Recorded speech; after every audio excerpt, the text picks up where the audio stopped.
Welcome back, guys. Today is a good month because we are celebrating Christmas.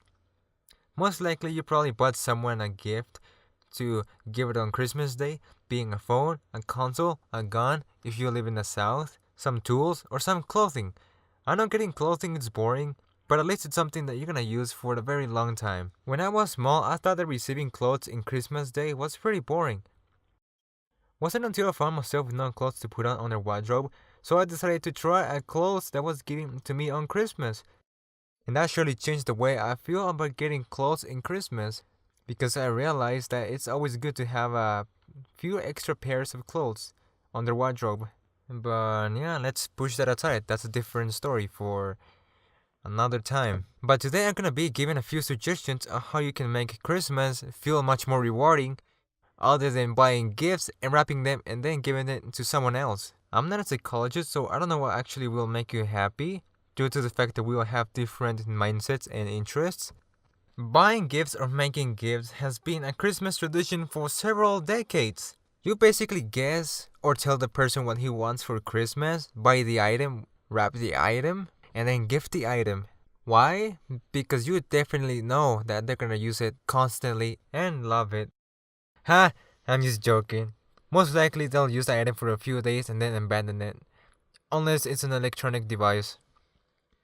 Kinda reminds me of Dish TV buying Blockbuster for $332 million and then abandoning it and letting it die.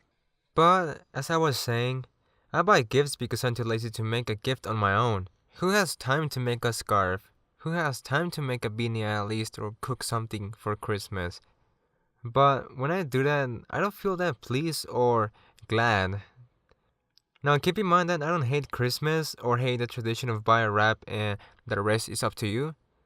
But just the idea of buying and then gifting it doesn't make me feel that pleased.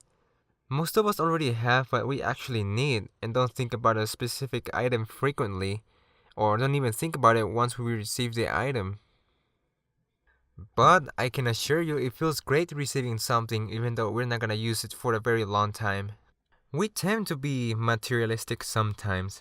Not saying that it's a bad thing most of the time.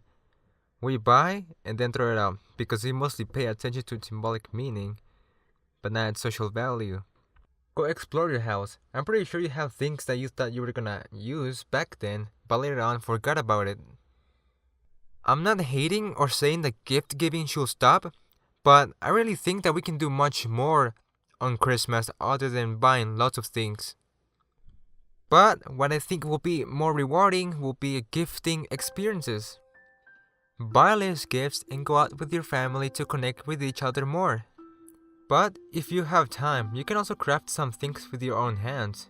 Bake some cookies, make some soup, or even make a scarf for someone. Basically anything that has or adds social value to it and invested your time on. In the end, that item will lose wholesome kind of meaning for that one specific person.